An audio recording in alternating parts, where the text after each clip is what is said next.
are you guys not hearing? What are you guys not hearing? He has limes, Mother. Would you mind Is putting those in? Alex going to do something weird? Yes. Does Slate have limes in his pocket? There we go. Yes.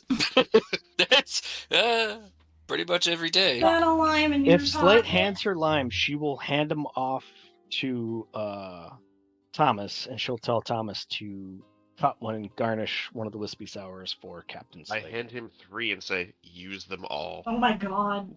He looks at you, and he goes, use them all as garnish? No. Squeeze a Muddled, little in please. there. Squeeze a little in there, buddy. No, you just muddle them right in the drink. As a 17-year-old would, you kind of just like, try my best, and he walks off towards the kitchen. And Martha... Or just squeeze them, juice them, whatever. Martha, with a quick hand wave and like gesturing out towards Alex, is like trying to also instruct Alex to show you all where the drawing room is, but at the same time herd you all in that direction. Yes, to the drawing room. Let us go sit, and I will probably harass my mother and ask where my father and sister are. But please, guys, be welcome. This is my home. Oh my god, I have to tell my mom I own a house now?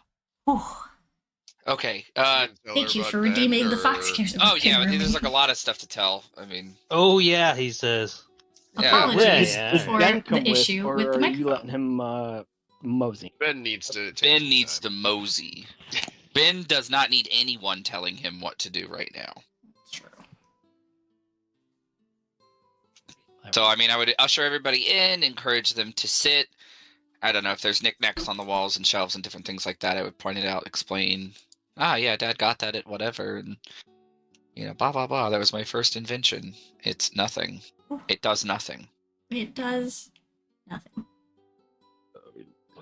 Your first invention does nothing. I really wanted it to crack walnuts, and it didn't do that. It just makes a repetitive, obnoxious tapping sound. And pretty sure if you hit the walnut hard enough with it, it'll be a nutcracker. Just a thought. Okay, most of little Alex's machinations are in the garden shed still. Right. Yes, he's embarrassed. Nope. Yeah, that's some of them. So is my mom in here? Yeah, she came with you all to get you all situated. So it is the ideal drawing room. There are two couches made for sitting. Again, not super plush, not brass fittings, just wood, immaculate, smooth, curved woodworking, not even elvish, like something you wouldn't normally see in any Deargunian town. The fabric is plain. It's not the fabric is not patterned at all. There are some paintings in the room, and there's definitely a portrait on the wall, and it is when Thomas and this little girl are being held. So of course Alex is in schoolboy uniform, short midget standing next to his seated mother. And above them, towering, is this Pierce Brosnan looking dude who's just starting to gray. Unlit cigar sticking out of his mouth. Proud as ever look.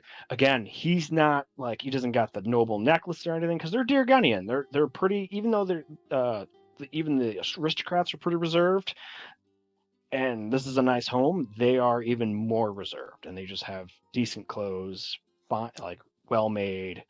No adornments of wealth kind of thing. But this is a decently sized oil painting, and anybody with appraisal skills knows that this actually did probably cost a little bit to get commissioned. Mother, Dave, news. I've brought news. Where is Father?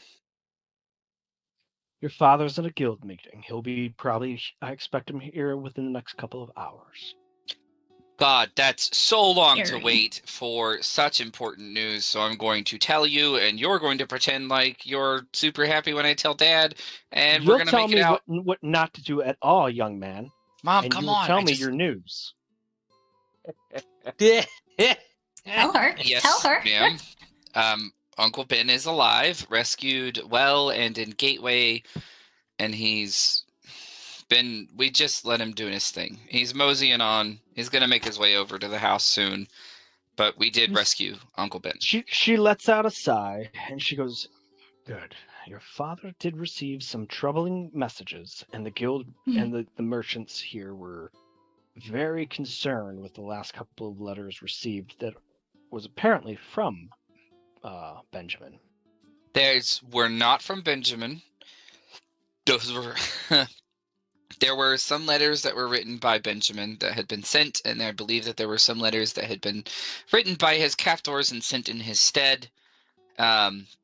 But he is safe. We have rescued him from the Solviers in their fortress and wreaked havoc, and it's a harrowing tale I know you don't really want to hear about. Now, what were you doing putting your uncle in danger like that?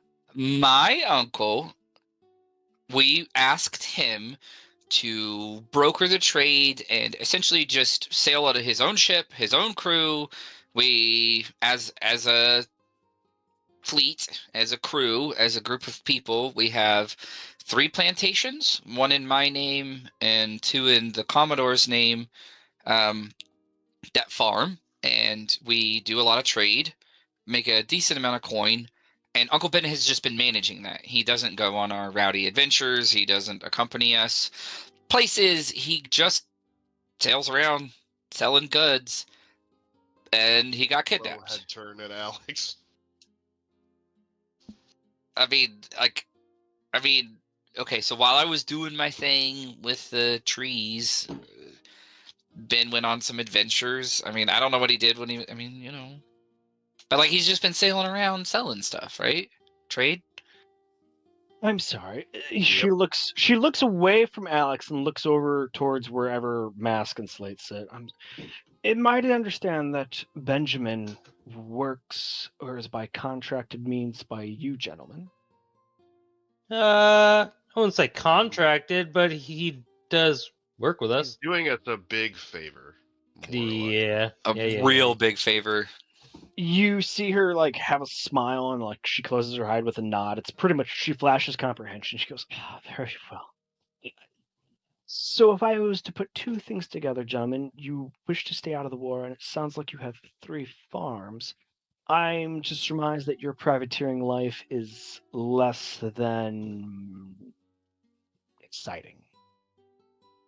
Yes, mother. Yes, that is an absolutely wonderful assessment. My look as I stare directly at my plate, just like wide-eyed, like. We are often very bored. Yes.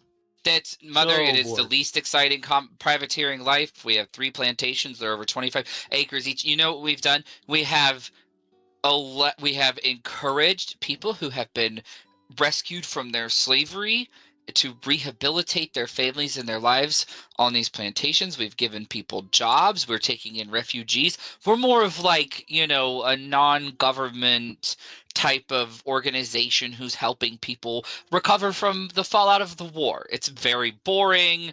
We farm saffron and dairy cane stuff, you know what I mean? It's just real boring, and we sail in circles, and what we do is we go and we look for, I don't know, little odd jobs we can do at different ports, hoping to get more land and farms, and it's just real boring. As I make a fist with my burnt off left hand that's mechanical, and I give the yuck, and I'm just kind of forgetting. We also have an ex-slaver in our woo. Yeah. Yeah, we convert, you know? We're like a traveling missionary group. Like Meresians. No, God, no, not that. Not that there's anything wrong with Meresians. Mother, we're very accepting, but not that zealous. He's pretty zealous. I can't lie to my mother. She knows exactly. Even how zealotry. She knows exactly how zealous I am. I have a feeling she can read you like a book. I get real quiet when you say that, Prim.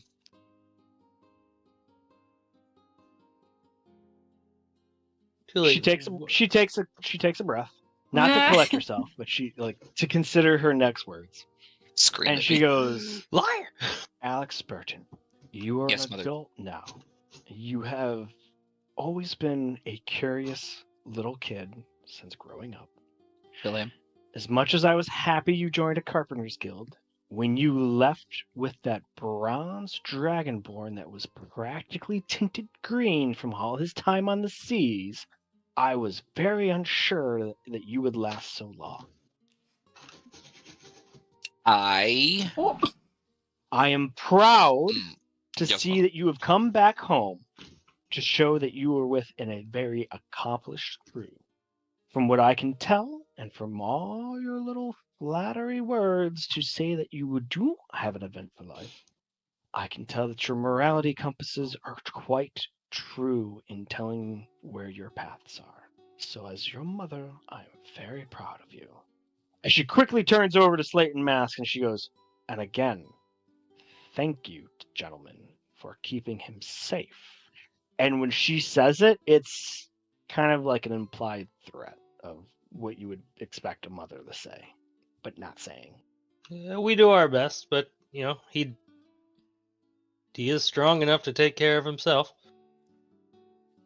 As you say that, another door that you guys didn't come through opens up, and you see Thomas come through with a platter of drinks, and he does have a mage hand carrying another platter because he wasn't able to put them all into one.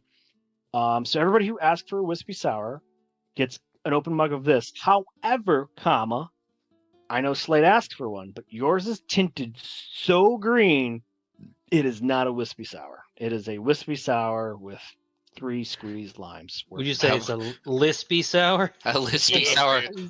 A wispy Only super mom. sour. It's a sour, lispy sour. Oof. It's a fuck me up, sis. Everybody who didn't ask for it gets tea. And the smaller plate he sets down on the table is a jar of this brown liquid. And Martha picks it up and says, would anybody like some Hampton tree syrup with it? We just got a jug in, and it has been absolutely wonderful to have. I do the thing. Is that the thing Alex made? That's the thing that was it Leonardo DiCaprio when he's jumps out of the seat and he's snapping his finger and he goes like, "That's me, that's me." I'm like, Mom, do you know how that happened? She looks at you. She goes, "No, I just know the Empire started exporting this delicious, sweet substance. Do It you has want to? completely revolutionized all my bakery goods. I no longer use the sugar I used to use." Acting like a fucking clown. And just tell her, All right, fine. Okay, Captain Slate is right. I should tell you, Mother. I am responsible for. I am responsible for that. That's the reason why that's a major export is because of the time that I spent working with the Netherian Empire to be able to harvest this without destroying the trees, essentially mass produce it, and create an entire regenerative ecosystem in which the trees are farmed. They are used for the Hampton tree sap. When they are expended of that Hampton tree sap, they're used to make ships, and they're continuously farmed. I did that. That's my thing, and that's how I got a title in the Netherian Empire. And I show her my badge, and I say, I am Sir Alex Burton of the Netherian Empire, ONE! You see her put like a hand up to her mouth, but you all can tell from her cheeks that she's not smiling, but she's not frowning. And as her hand comes up to her mouth to cover it, and then she considers, again, brief second to collect her words. So think about what composed. she's about to say next. She pulls her hand away and goes, "Are you defecting?" What? No, I have a title within the... We actually have titles in almost every place. That's kind of weird. You say we, but it's only Mask. She glances back at both Slate and Mask, and then looks back to you and goes, "Oh, Alex, please just put that away. Do not let your father see that." Yeah, no, obviously, Mom, that's why I'm not wearing it. I just wanted to show you, but still, I did a thing, man. One of my inventions was really cool. And now you're using to bake stuff. You know your father, and when she holds up a whole hand to you, please take a moment. She's like, you know your father. She looks back at Slate and Mask and says, "It's wonderful to hear that you are privateers and equally helping out all 4 of the other nations. But when George arrives, just kind of downplay any help to the Empire. He's very anti-imperialist. Right. No, that's understandable. I mean, like, Dad's got his views. He's an old man. I mean, he's Wow. opinionated. She, like, eyebrows up, looks at you and offended, like, did you just call your father an old man, young man? Even Thomas is like, Young man, old man, oh, shit. He's All in right, trouble. well, you know what, Mom? You're right. I fucked up. I'm sorry. Please don't tell him I said that, okay? I'll tell him. No, please, Captain. Please I'm don't gonna do that. I'm just kind of proud. I've been applying my skills that actually benefit people. The Hampton Tree Sap and the trade between the Netherian Empire and other places, that's not taking lives. That's not killing people. That's not taking land and burning people's houses down. That's giving somebody something that they didn't have access to.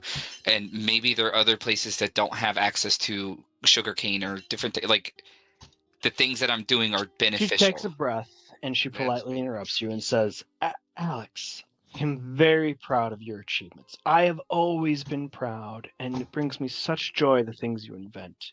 She points to the syrup and goes, this has revolutionized not only my baking, but has changed the fundamental culinary world with its applications. You should be proud. You being an O&E, that queen owes you so much more than a little badge. I'm so proud of you. Thanks, Mom. But don't tell you I mean, that. I won't tell Dad about the Oni. And then she looks quickly back at both Slate and Mask and says, you gentlemen tell truths, correct? No reason to lie. I have. Does he have a before. floozy in any other port? Oh, God! Mother! Oh, what? She throws up a single finger up to Alex to be like, shush, and says, does he have a lady in any other port or multiple ports? I will Does he know. have one here? Not that I've ever known since he's been so absent. If he did, he surely would not have one now. No, he's still a virgin, I think. She closes her eyes, she lets the one finger evaporate, and she lets herself give a small chuckle, goes, certainly. As if I would believe that. And then looks back at you with looks back at you, Alex, with like a quick dagger in the eyes until she composes herself. I give him a quick thumbs up. Well, she's not looking at me. I'm trying so hard not to laugh, just staring straight at my plate. Slate, stealth check. Stealth check for your shitty thumbs up. Look, I'm pretty sure that's the truth. To be honest, I don't pay attention to your sex life. Hand on my head, 100% true. Yeah, called it like it is. He's a sneaky man. That's a 4 I rolled. She does not appear to have caught it, and she does not react to it. I can't deal. I love this woman. She Oh turns my to god. Primrose. Primrose, how did you find yourself in the company of these gentlemen? You seem to be the only lady. Yeah, I'm still disappointed about that, but I have been fortunate enough to be with this group. I've been a sailor for a very long time, and I was very lucky to come upon Commodore Mask, and he was kind enough to let me in as their medical officer. Oh, great. She points to the metal hand of Alex. Do you care to explain what happened to my boy? Oh, curiosity got the best of him, as Kind it often of on does. his own accord on that one. Yeah, he went searching for a metal hand.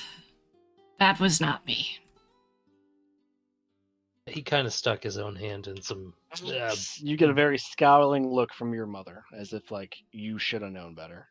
I did not know better because I don't have the ability to identify a substance with no references, and I really needed the thing that was at the bottom of that pool, and I went for it. So, Don't worry, we drained it after. It was pretty good. She looks, and as you say this, Slate, she looks at you and she goes, "Please keep from any more limbs falling off my boy. Please." If we can stop him. Away Yeah. fall off. It was like disintegrated, like it didn't fall off. It doesn't make it better. No, but the details Yeah. are important. Like, if I'm gonna get in trouble and get scolded by my mother, the details are important. Like, Alex is, to curiosity, like a moth to a flame.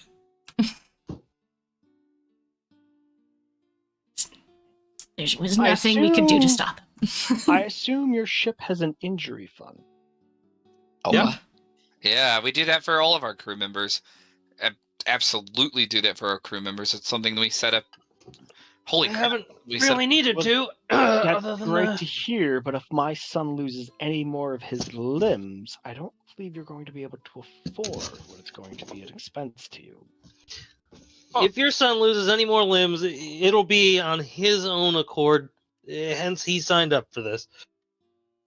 Yeah, Mom, I'm pretty sure like accidental death and Holy dismemberment doesn't cover me reaching into a pool of acid in It- like clear conscience. It's a pre-existing condition. Yeah. Don't worry. Any harm that may befall him will be duly compensated. Thomas Also We will trips do probably our up and best to says- prevent it. Thomas trips up and goes, "Wait a minute. You make all those claw extending hands and tongs for your own stuff, but you reached your own life and blood hand into acid? Are you an idiot?" Yes, got him. And I'm back to laughing at my plate. Okay, listen. Okay. Listening. Look, Fart Boy's got you pegged, dude. That's, you know. Listen, I would like to Kinda do, huh? explain Thomas the looks entire. over. Who you calling fart boy, biscuit giver? Oh, Biscuit Is that I giver. don't actually understand that one. because you. I just kind of give a face of zero understanding. I just go, you.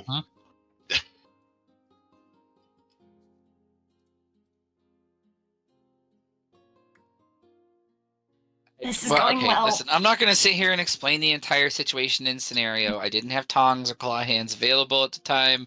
It was in a very time-sensitive situation. You were Under running from the, what do you call it? direct. No, there was no demon thing, and there was That was no in the running. nightmare room. No, there was no nightmare rooms. I have no idea. What are you guys It's the talking about? Yeah, we're The other very acid safe and we're fight. very boring. Oh, right. We haven't done anything. I go back to my plate. remotely. So, Mom, why would you ask about floozies and other ports? I've literally never brought a girl home. I brought one girl home, and I told you she was my sister. He's much more into men anyway, man. I You see her am look back not. at you with a very scowl, like pointing her head down Yeah. towards you. Even though she's sitting and you're sitting, she's like looking down at you, even though you're sitting in both at the same height. And she goes, She's tall. "I know what a sailor's life pertains to, and if you are such a successful privateer, I know that you get heavy laden pockets full of coin. And for me to hear that you have a house, just want to make sure that you're being very pious. I have half a mind to tell the church." Mom, okay. So My you're not Mauritian. my crew can Yeah. vouch for me. I have not done anything uncouth or immoral. I genuinely spend all of my money on crafting materials or creating new things. I created an entirely new cannon for our ship that doesn't exist anywhere else. We've made some other stuff. I think I've slept in my own home that I own. Yeah, he's kinda boring. 4 nights. I spend my time on a ship in a hammock with no companionship. I mean, are you asking because you know what sailors are like, or just like, has anybody called for me since I've been gone, or was it just kind of a nothing? No, you know what, Mom? Forget it. You're right. Sailors are just dirty port hopping scallywags, but not me, Mom. I'm a cool kid. You're not a cool kid if you have to call yourself a cool kid. Commodore. This just in, I learned I'm a hopping scallywag. Yeah, a little harsh, but all right. She looks to everybody. Is anybody hungry? I know it's midday, but would anybody like anything to eat? I am literally starving for anything that you make. Yeah, we Yes, don't really please. feed him. No, wait. No, Bertram is a phenomenal cook, but I have not had my mother's cooking in a very long time. We've never had your Thomas- mother's cooking. Yeah, Like I'm Thomas sure we're in for a bringing you guys treat. Go, got any biscuits? Got any limes? Not as stinky as yours. All right. Aw, stinky biscuit. Stinky Oh, biscuit. we don't have. Martha stands up and goes, "Well, unfortunately, because someone didn't warn me that he would be arriving with guests," as she pointedly looks at Alex, "I don't have any guest rooms enough for you all, but the dining room is large enough that please, well, I'm sure you're quite busy. Please come back tonight for dinner. But before you leave, I'm going to go make everybody up a little bit of lunch. Is that okay?" As she looks yeah. only over at Slate and Masks for an answer, even though you say okay. Acceptable. Yeah. Thank you. Acceptable. All right, gentlemen, give me 1 second. Thomas, entertain.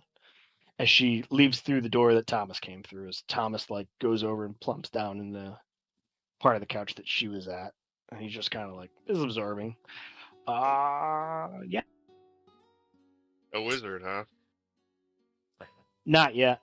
I'm still in the School of the Unseen Arts. Any particular, I don't Affinity. know what you would call it, major? Abjuration. Huh. Interesting. I'm pretty decent at illusions, but abjuration's where it's at. My thesis is on security systems for vaults. I'm kind of hoping to get employed by the banks and revolutionize some of their security measures. Yeah, two brothers. Two different sides of the same coin. The same deviled egg. He leans forward and elbows on knees and leans over to you. He's like, I wouldn't tell him this, but he did have some really cool vault design. Was kind of my inspiration. Well, as far as wait, is Alex not here? Alex is there, but he Oh. kind of said that quiet, but he said it quiet in a way where he didn't care. But he leans back and then says, "Yeah, but I also improved on it because it was pretty low tech." Nothing wrong with low tech. Classic sibling rivalry. Love it. Yeah, but 4 keys, come on. I pull out positive reinforcement and kind of hand it to him. Something like this. Crude flintlock? No. I point out the runes etched into it.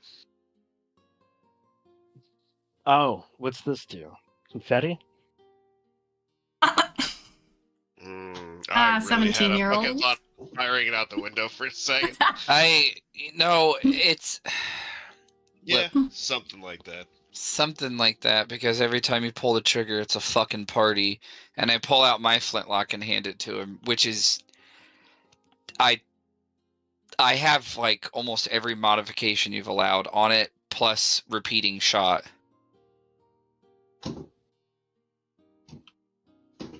I can't remember what all the modification names are. It crits at 19. It's got the sight pin. It's got all everything that you let us do for the weapon stuff over the last 2 years. Yeah, it's just it's decently crafted.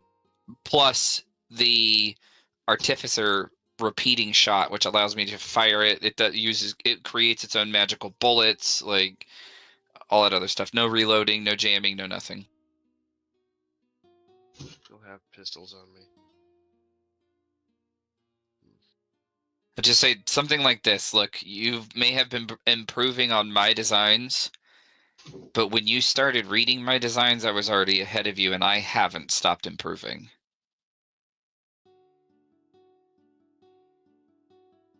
Well, if banks don't work out for you, there's always room on the ship.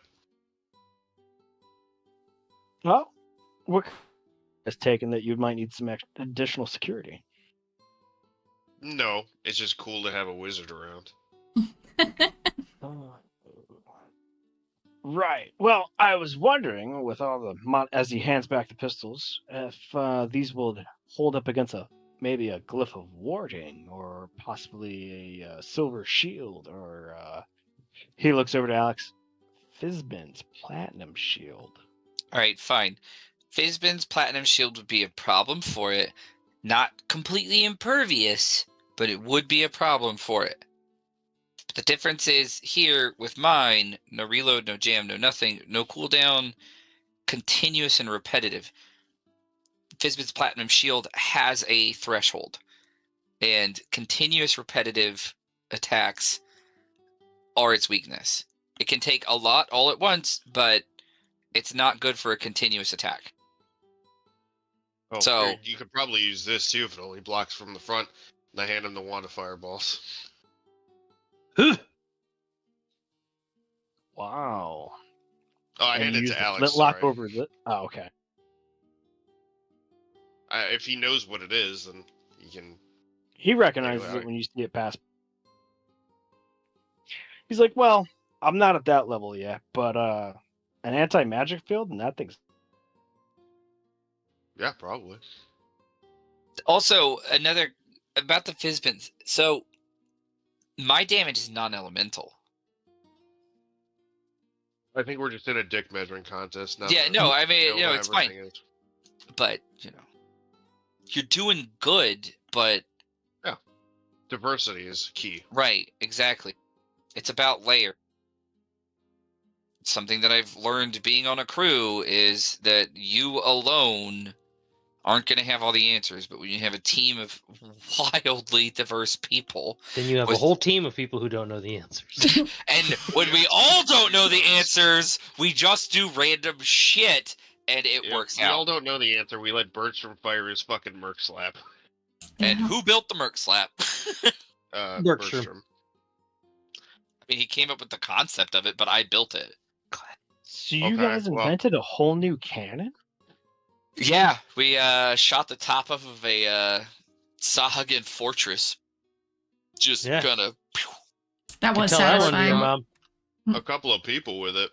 Oh, we've penetrated an entire ship. Well, shit, how many ships have we taken out with that thing? Just goes in one side and out the other side and kind of sucks a couple of the crew with it. I don't know, No, it's like a 4 magic ships. break shot. Kind of, but it doesn't require magic. Nope. So you guys are actually on more dangerous adventures than you let off to mother. Listen, fucker. You say one word of this shit to mom. Ooh. Say one word of this shit to mom. I will walk over to your school and you, baby. Alex, be your kicked mom's out. clearly a very smart woman. I Yeah, my mom's real think she fucking knows. smart. Okay, but there's a difference Thomas, she between. didn't say anything about your dad. Go, tell him. Go! Oh no! But there's a difference between mom like having an understanding and like telling mom that one time I got pissed off and I went marching down a cave hallway, one-shotting fucking kobolds because I was in a shitty mood. Like we don't have to tell mom that stuff. That's okay? true. We don't You're tell not your gonna tell mom your you mom. have anger. Why are you telling this guy? Because he needs a spark of enjoyment Thomas and is excitement in his life. smiling ear to ear, like shit-eating grin, smiling. That he's Because what is he gonna do? He's gonna just wait until I fucking leave, and then you can tell mom, you little piece of shit. But like, wait, I'm gonna tell her during dinner. do not, because there is a And do spell the I dishes. have. I will do the goddamn dishes, All right, deal. He sticks out his hand for the hand. and I shake his fucking hand. I'll shake his fucking hand. Ha! Wait, And I you're not win. a full wizard yet. Can you guys? How many spells can you cast? I've got 7 memorized. Cool. So almost as many as me. I think I could silence him if he ever starts to talk about. Oh, Warrior. I could. Yeah, we could. We got countermeasures for that shit. That's not a problem. Also, please, what do you have to benefit from throwing me under the fucking rug? I'm only going to be here for a couple days. It would be funny. Why? It would be funny. Because we have Thomas shit snaps his to finger do. and points at Slate. See, even your captain agrees it'd be funny. I am. That's how I made captain. You know. Listen, humor at our mother's expense is not funny. Humor at my expense is one thing, but when you're stressing mom out, that's not fucking funny. Yeah. Stressing mom Kinda out. funny. Mom hasn't seen stress since she's retired. Yeah, I mean, Fair. She lives a very good life. It would be funny. Huh, you think so? Poor At least you didn't dad's find out about working your 6 himself into the girlfriends. grave. Well, Dad's doing smoking working. and drinking, but still. Okay, right. I was gonna say Dad's real good at doing enough work to get paid very well and not kill himself. But yeah, the smoking and the drinking, I can't help with that. I mean, I've done my own. Suddenly, you all can hear from the drawing room. The door opens and shuts, and it is in like a staccato of commanding percussion, as very heavy footfalls are heard in the hallway, and a voice shouts out, "Honey, I'm home." Oh, Oh, it's Big Dad energy. Oh, it's that's George. very scary. And you see Thomas's like smile, eyebrows up, like game on. All right, and I jump up and I push that little fucker back down into his chair, and I open the door to the drawing room. Hello, Father. I have returned. Oh, scary. As you see this man putting a fresh cigar to his Surprised mouth, I'd fuck him. What the? In fact, He- he doesn't light it, but he finishes wetting the one side of the cigar and pulls it down and looks at you and goes, "Alex Burton, you're overdue on charges to your guild." I have yes, sir. I understand, sir. I will pay those immediately. Everybody sees from the open door that like George, this man, like kind of looks to the side, looks back at Alex, and goes, "I don't recall getting a letter that's saying you were dropping by. Explain yourself." Sir, we were in unprecedented circumstances. I have my crew. This is my crew. This is Commodore Mask. This is Captain Slate. This is He walks Primrose. into the drawing room like and doesn't like push you aside, but like he strodes confidently into where like I'm sure your childhood trauma takes over and you give your father space. Oh yeah, this He- is I'm like nearly at parade rest. He heavy footfalls over to wherever Slate and Mask are sitting, and he goes to give you handshakes, and it's not Trump level handshake where he's gonna grab your hand and like twist it and like pull you in towards him, but it's like when he goes webbing to webbing with you all, it is a good healthy squeeze as he looks you all in the eye. And then like but when he does it with Mask, he kind of like you see him kind of look to both eyes as he's overlooking this iron mask and like looks you up and down as he says, "Pleasure to meet you, Commodore. Very well met, Captain Matt Slate." I shake his hand with equal gusto, or as equal as I can. Yeah, pleasure to meet you as well. Roll me a D10. A D10? Yeah. Quick aside, does Mask actually have hands or does he have paws? Yeah, got like glove how would hands. that? I have Oh gloves on. yeah. They're gloves on. He's got long No, I mean, toe like- beans. Are they like human-shaped hands or are they like kind of cat paws, a little elongated? Can he tell? I'm asking like just justice. Hand on head. Oh, yes. I have like they're mostly like cat paws. Okay. Don't let him get you beans. Yep. Beans.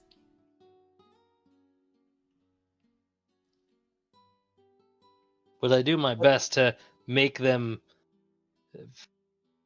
I guess, feel like hands with the gloves. That's what the D10 was for. The D10 was for how many digits he could feel. Okay, so honestly, above table, it was a roll to see if the claws could be felt when Mask does firm and squeeze back. Because obviously, when a cat and a tabaxi like flexes their little mittens, the claws extend. Your mittens. He rolled low, so that's hopefully a good thing. It was a Okay. very good thing. Oh, thank and fuck. then the perception check was also low for George. Get out of my house, Gentlemen. freak! Gentlemen, pleasure to meet you. George Burton at your service.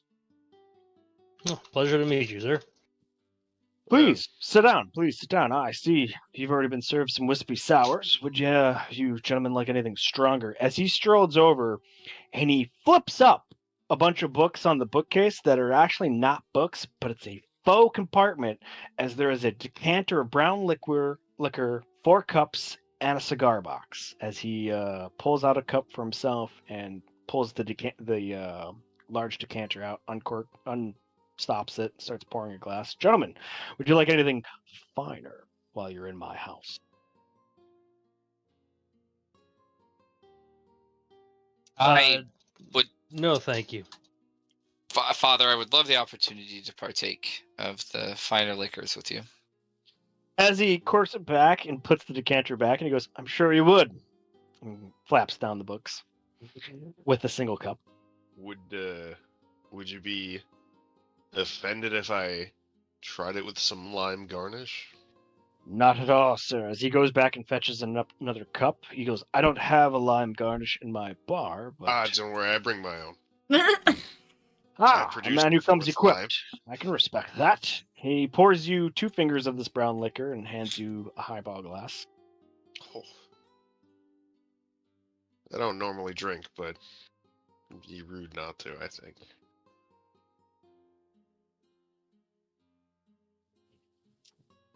Pull out a small dagger and cut it into 4s, and you just wedge one on there. Deftly done, if I do may say so myself. Now, please excuse my son's ill-gotten manners. What sort of privateer business are you both in, if I may ask? Well, we have farms and things like that, but for the most part, we're kind of just for hire. As he... I mean, sort of. We've definitely done some for hire work. Not as much as we've done, what do they call it? Whatever we want. Correct. So we have a few businesses, with the trading of saffron and whatever Dairy else. cane. The sugar cane. No, that's not what it is. Hot cane. And the tobacco stuff. Which your son actually holds deed to one of those, by the way. And we support ourselves through that means. He looks over Mostly. to Alex. You've become a landowner, have you? Oh, I don't think he's gonna like yes, that it's in Leafy though. 25-acre plantation with a home. No kidding. Whereabouts? I heard Hot Cane, New Winfield. That plantation is the Commodore's. Dairy Cane? Somewhere around that area, yes. Liar. As he finally takes in the view of the room, and he goes, sees Birchstorm and Primrose, and he goes, he kind of remembers himself and goes, well, if you haven't surmised, it's a pleasure to meet the rest of you. I'm sorry my son is so bad at introductions. My name is George Burton, businessman and head of my guild. I work separately from the Carpenters Guild. Again, I don't know if maybe Martha has told you, as he's looking at Birchstorm and Primrose, he's like, we are of Deergun, but we do not support the war. Good news, neither do we. I too am from Deergun, and we do stay out of the war as best we can. Good to hear, as he holds up his highball glass for a cheers in the air, as he notices some of you have wispy sours and tea. I raise mine to him. I raise up both. Yep, I raised mine. Thomas speaks up and goes, Dad, did you see his metal hand? Thomas, and George looks over at you, Alex, and goes, I'm sorry. And how was that? How did that come to be? I got curious and made a mistake. He looks you up and down. He goes, and what did you learn? Not to stick my hand into clear liquid. I learned how to make a metal hand. I also learned how to make a metal hand that's completely forged with my body and allows me to interpret tactile feedback, which has not impeded my ability to continue my craftsmanship. Yay. Good to hear. Your guild will be pleased to hear it as well. Tell me, what's your recent invention? I always got a satisfaction of seeing your machinations and the newest thing you would invent. What have you made that has made these two gentlemen rich? About Rich? the tap thing. Which thing? Oh, maybe not the tap thing. Oh, I apologize. There's I thought you said the Merc slap thing. I thought he said the cat. No. Right. Okay. So there's I have a couple different inventions. I think one of the most useful that has helped us on the seas is a cannon. Not of my complete design. It was more of a dream that came up from our crewmate Bertram. And he had an idea. He sketched it out. He showed me a blowgun, which I've never seen before, and we fashioned this into a cannon. Ah, so as much as you say that you're out of the war effort, you do foster an arms race. No, this is the only one in existence, and we've absolutely refused to allow its ability to, or its design to be leaked to any nation. But you haven't used it, and you haven't used it in front of anybody else, you say? I don't think anyone that has seen it used is still above the water. That's not true. True. We have used it in front of people, although we used it once without them being able to know what it was. You were exactly right. We actual cannon. It was nearly horizon to horizon between ships when we fired it. Yeah, the kobolds are really the winner in this arms race thing. Yeah. Oh my god, they're so ingenuitive. The kamikaze torpedoes. Kobolds, as he holds his hand out to his knee, lizard humanoids about yay high. Yeah. Please, They've gentlemen. developed some interesting. They torpedoed our technology. ships like 3 times. Did good work. Do pray tell us that? It's an underwater explosive. The cylinder that travels underwater at a rapid speed with the intent of ramming a vessel and creating a hole in order to sink it. And a ramming missile, but yes. underwater. Underwater ramming missile. Yes, and they were able to launch them from the coast. Those little idiots pilot them right at you. And why are you all privateers fighting kobolds, may I ask? Didn't mean to, really. That was kind of a mistake. An inhabited island, and they didn't like it.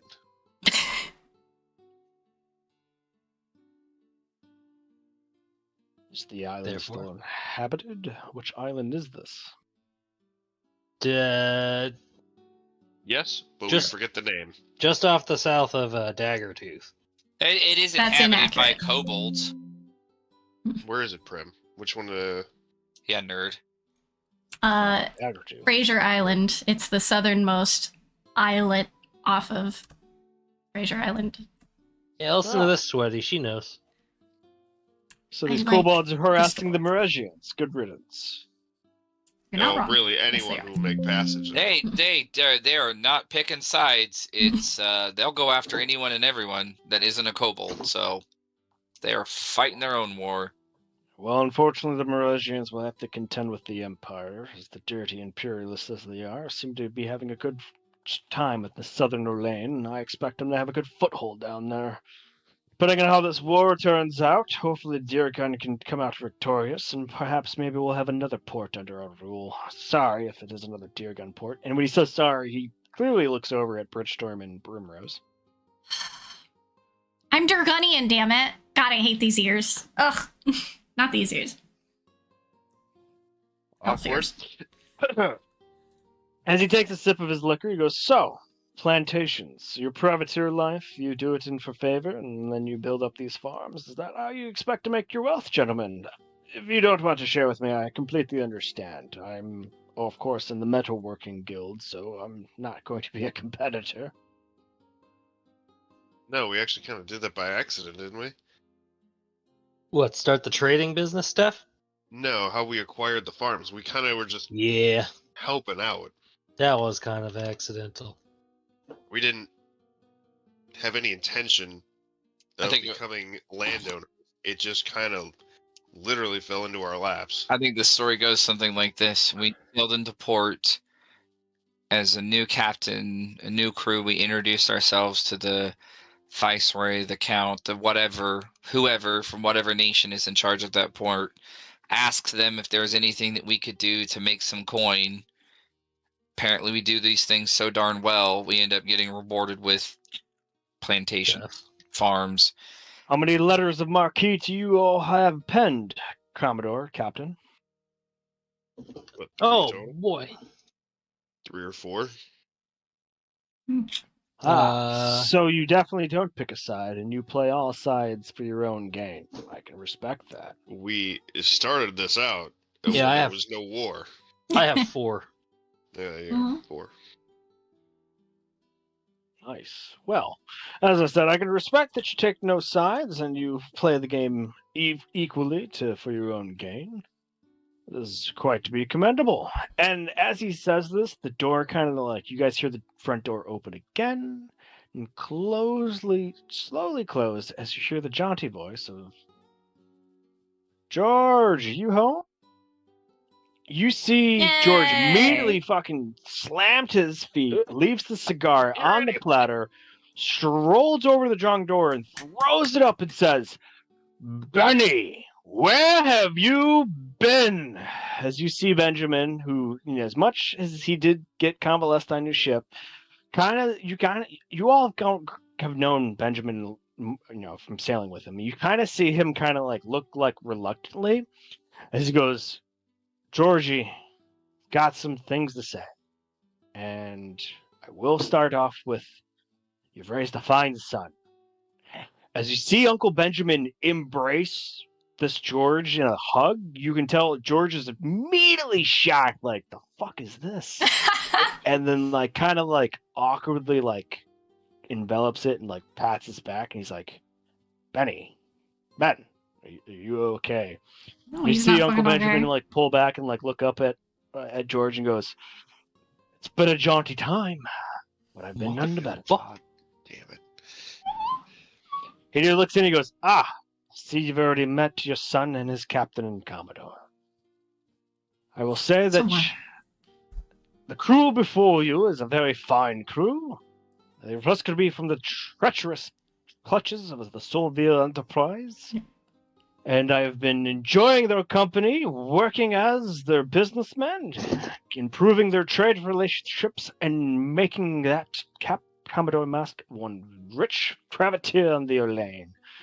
But I have returned. I hope to stay in Gateway, pay my overdues, and you see him take a breath, and you just see him look tired. Even though he's convalesced on your guys' ship, you just see that he's tired. He's like, I'd like to take a little bit of reprieve and to recover here, Georgie, if you'd let me. And you see George Burton put his massive hand on his shoulder and goes, Benny? Fuck no. Of course. As Martha comes out of the hallway and you hear him say, Benjamin, welcome home. Alex told me that he pulled you out from some heroic situation. And George looks over to Martha and then looks back at Alex and he says, boy, how long you been home? Father, I've been home nearly 2 hours. He looks over to your little brother and goes, and you didn't decide to come run or send me a message? And suddenly Thomas is now looking all like, fuck, I fucked up. Father, you've never been one to enjoy being interrupted. You bring back my brother, you come back to our doorstep, you don't think I'd want to be interrupted for this, boy? Sir, I've never known what you've wanted. But I rescued your brother, my uncle, and I'm here. And for fucking once, I just wanted a goddamn drink. And you can't even do me that. I'm a landowner, I'm a homeowner, I have my own fucking decisions. I brought your brother back after you sent me that letter. And you can't even let me explain myself. So all I know is nothing's changed. So why would I be under any assumption that you would want to be interrupted? But I will take my leave, and I will come back tomorrow. You can enjoy your time talking to He the holds crew. up. He holds up a big palm of like the stop. Alex Burton, pour yourself a glass. I'm proud of you, young man. It's all I've ever wanted. Thank you, Father. Holy shit. Captain Slate, can I have a fucking lime? Yeah. Yeah, you gotta. Looks like Slate. that new spine you grew can hold about 3. Here you go. Oh, Snatch the George lime looks and I back pour at myself a Benjamin. goddamn drink. And if anybody passes a good old perception check, I'm probably shaking. I'll George probably looks pee a back little at bit Benjamin. too. Don't worry, we George don't need looks back- perception to notice your knees knocking together. George looks back at Benjamin and goes, Benny, go upstairs. Get the guest room ready for yourself. Stay as long as you like, Benny. And you see Benjamin kind of like deflate, shoulders sunk, as he's like, the tiredness overtakes him. He goes, thank you, George. Thank you so much. As he like pats the front of George's vest and starts marching up his way. And Martha goes, I'm going to bring you up some hot water, Benjamin. As she turns around and looks, she goes, Thomas, go collect water for a bath for your uncle. Thomas stands up and goes, yes, Mom, and immediately leaves out through that door that she had left before. When Benjamin turns around and lets the drawing door swing, I'm sure at this point Alex has collected his drink and has stopped shaking, but obviously you can tell from the way the brown liquid in the glass moves that he's... Yeah, I was gonna say I'm glad there's not ice in a drink because you would just hear the jingle. So you know what? I fucking garnish that shit with a fresh ass lime though. As much as I was upset to see you leave with that green tinted copper dragonborn, I'm glad to see you have fallen into the company of what seems to be some upstanding men. And it seems to be you are a credit to this crew, because your Commodore and your captain have nothing but the greatest things to say about you. I am proud of you, Alex. I'm sorry that I've come back home, and the first thing I had to say to you is about your overdues to your guild. But as I said before you left, I wasn't going to pay this, and I expected you to be able to send your gold. So I hope that you'll be making amends for that. I'm sure your mother's already invited you to dinner, but I also extend your invite.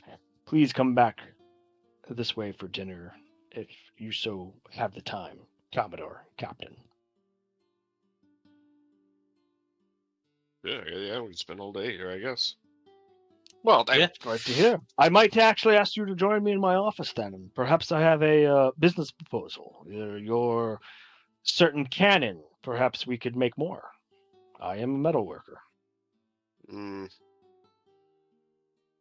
don't think so. He shrugs and he goes, I tried, as he sticks his cigar back in his mouth and like starts feeling around his vest for something, and he looks to you two and goes, do either you gentlemen smoke? I wave my hand. Nope. Not for a long time. I'll figure that offer. As he strolls over, opens up a drawer, finds himself a matchbook, and takes his time to light a cigar. Does anybody have anything they want to add, say, interact? I mean, I could RP this for days. Shit's rich. I got some stuff to say to my dad. no, that man But, scares me. I would bid him adieu and tell my father I need to go pay my fucking union dues, which I had every intention of doing. Once Alex leaves, I would just tell them stories about like recent adventures if they have questions. Before you leave, Alex, your father would tell you to scrub your teeth with a hickory brush, seeing as you just drank some of his liquor, before you go meet your guilds.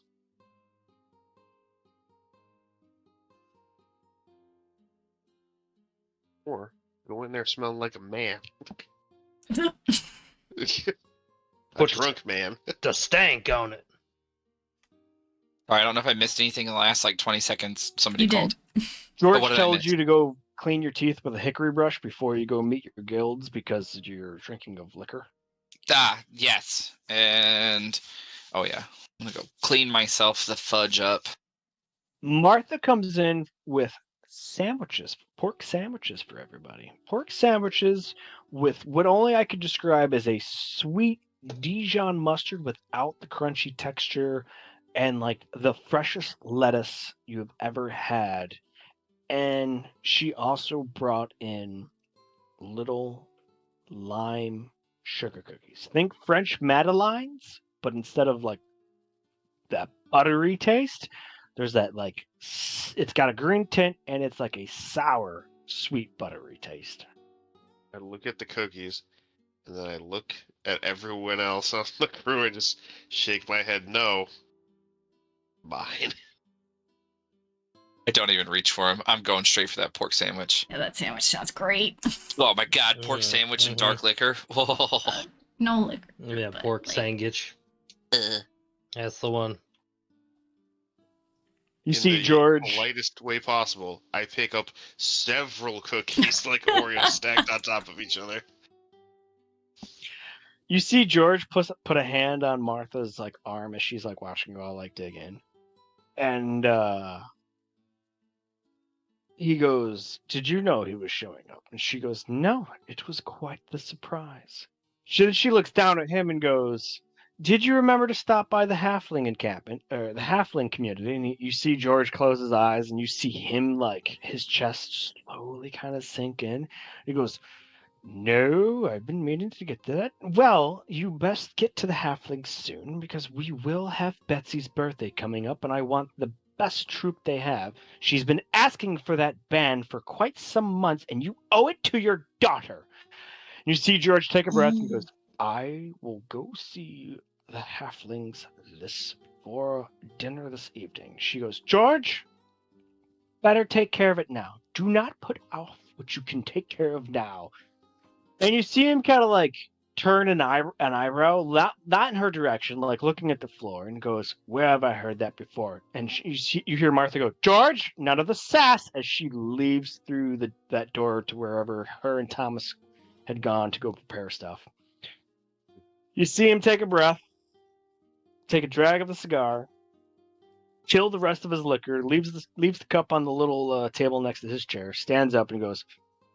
He looks to both Mask and Slate first and gives us curt head bowed and a bow and says, "Gentlemen, if you excuse me, I have a little bit more business to attend to. I hope to see you all at dinner." And he nods to everybody else. We're, getting both barrels there, George. Yeah. He looks at you, Slate, and he says, "Marriage is also a business one should not enter into lightly unless you are ready to be committed to it 100%. He puts the cigar back in his mouth, doesn't wait for a reply, and marches out the door he came in. You hear the door opened commandingly and shut commandingly. Not slammed, not reverberating the house, just solid. Alex deflates like 75%. Just Dude, these cookies are fucking great. I tug on your arm and I'm like, your parents are so cool, but so freaking scary. I know, right? I know. Like, right? Your like, mom is the most mom I've ever seen. 100%. Just like, it's unparalleled. And then the way she like, my dad, he's so fucking scary. And then my mom can just walk in here and bitch slap him around with just her words. What the fuck is that? I'm so jealous that you have such a cool mom, but I would not trade anything for your dad. No offense. He's very scary. Don't like that. He just, he's just, I gotta go pay my guild dues. But you guys don't have to come with me. Stay with my parents. Like, where's my mom? Just stay with my mom. Just stay with my mom, my little brother. I don't know where Betsy is. Hopefully she comes home soon, but I'm gonna go pay my stuff and, Is Betsy also a firecracker? I'm intimidated by your whole family. Betsy is a little version of my mother. I'm scared. Prim's intimidated by children. I don't want to be rude. They're welcoming us into their home, but I'm very nervous here. You don't need to be nervous. I thank you for all okay, fine. But like, just saying I thank you for guys, for like keeping on your P's and Q's and stuff. My parents aren't gonna like stab you or anything, so don't be nervous. But that's what you I'm gonna go pay my union dues, my guild dues, and I'll be right back, like an hour tops. And I'll be right back. We're gonna die here. Bye. Alex leaves. to be so bad. When he leaves, you guys, when the door opens and closes, you see Thomas like hogging up buckets of water up the stairs. I'm glad Uncle Ben finally gets to relax a little. Yeah, we kind of all get to relax a little, I suppose. Not in this house. Hmm? Nothing. Wow. Where do we go from here? Well, we can leave for a while after we give our thank yous because they want us to come back for dinner, but I'm assuming they don't want us hogging up their table all day. We can see about the city until we gotta come back. I was planning to take a nap on the couch.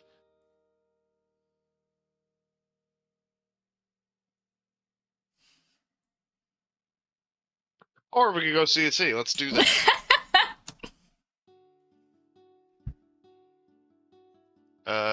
How many cookies are left on this? How many cookies did she bring out, Rob?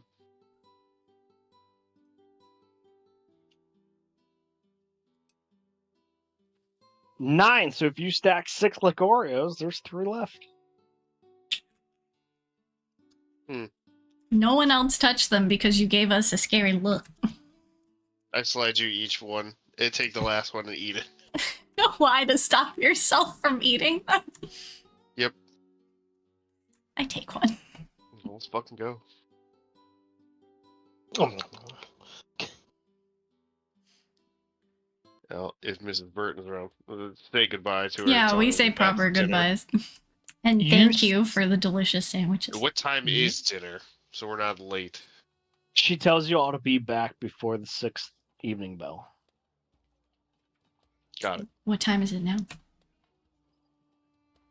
Before that. It is. You heard Thanks, Jim. 13 bells, so it's 1 o'clock in the afternoon. Oh, we got time. Mm-hmm.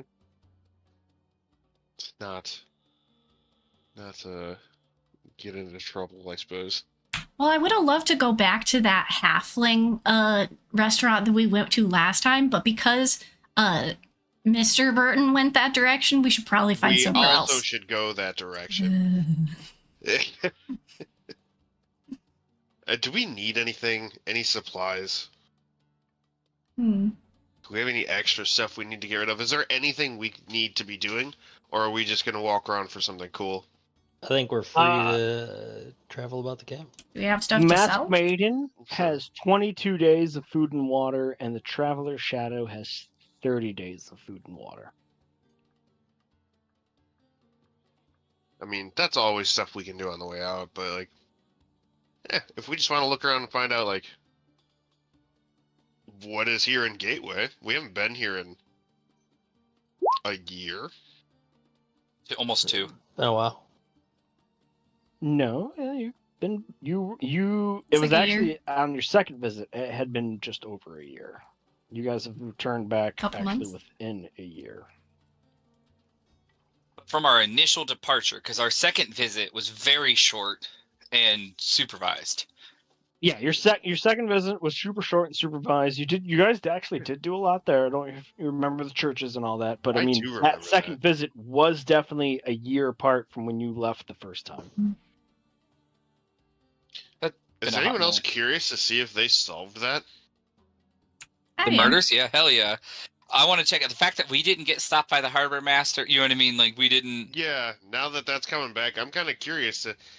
I'm gonna take a trip over to the local law offices. Or... Did you wait for me to come back, or did you, like, when You I left, you didn't. guys are just. Okay, no, that's fine. I'm going to sit back and relax because I just want to chill. Barf! Because bored. The puppy. I done borked at our DM too much. Shut the fuck up. When you leave out of the Deer Gun residential district and you head back into like one of the busier districts, you clearly can tell where like a deputy's office is because these law mages and the deputies walk around in their signature armor, their blue leather, blue capes, blue cowls, the owls flying back and forth, their scrolls on their hips. Like, it's very obviously who's keeping order here in Gateway. All right. Well, is it a place we can walk into, or is it guarded? Yes. Nope, you can walk into it. It is guarded, but you can definitely walk into it. They allow public to come in. All right. Well, fuck it. I mean, if we're doing this, I'm going in there. Holy shit! Oh my god. Cool. That's super When cool. you walk in, you see like the back of this building. There are desks. There are like people. There's like a crying kid somewhere. Just It's walking to fucking chaos. You see a bunch of these folks in armor and like their blue get up, like taking like quill ink to parchment statements, writing things down. You see loxodons. You see a holding cell in one part of the building. The desk sergeant looks up at you, and you know it's a sergeant because he's got 3 stripes on his studded leather armor, and it's a half elf. You know, he doesn't got the full pointed ears, but it's half pointed. But you also tell he's got some drow in him as he's like kind of ashen faced as he looks up at you and goes, "Do you have a report? Disturbance? You here with an appointment with a detective? How can I help you?" Am I doing the talking? Yep. Yep. Oh, okay. Actually, just a request, kind of. There was an incident here about a year ago when someone died here. I think they were killed under the protection of your guardians, and you were unsure how it happened, and we were wondering if there's any follow-up for that, because we were, how do I say this? Suspects. Looking for closure.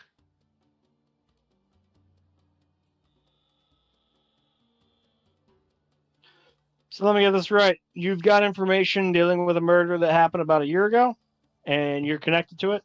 Is this an active investigation that you're active? Do you have a case number? Nope, it's kind of the opposite of what I said. I'm looking for information about the case.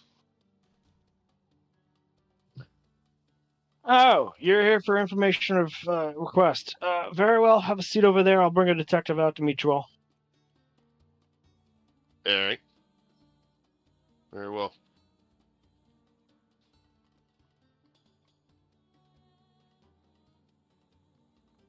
I'm going to sit as far away from the crying child as possible. The crying child is actually my little brother.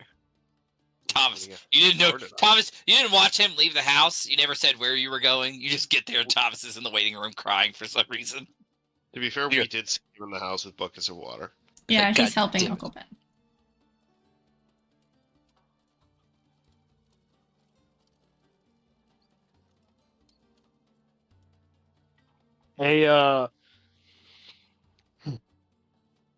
A silver dragonborn in breastplate, blue jerkin, or blue gabinson underneath. He's got a blue half cape off to one side.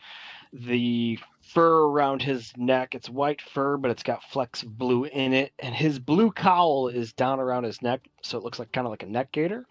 He strolls over to you, goes, gentlemen, lady, I heard you were looking for some information on a previous case. Please follow me to my office. Okay. He brings you back through the winding desks, brings you near the crying child, but he brings you into a corner office where it overlooks the busy street of the district that this law mage deputy office is at. He motions. There's only 3 chairs, but there's enough room for everybody to stand. So Winston and the dwarf come in and stand. Who's the 3 that are going to sit? Who's going to sit? I'm standing. There's only 3 Heck, chairs on the one side of his desk. Yeah, Stan. I'll sit directly in front of him, I suppose.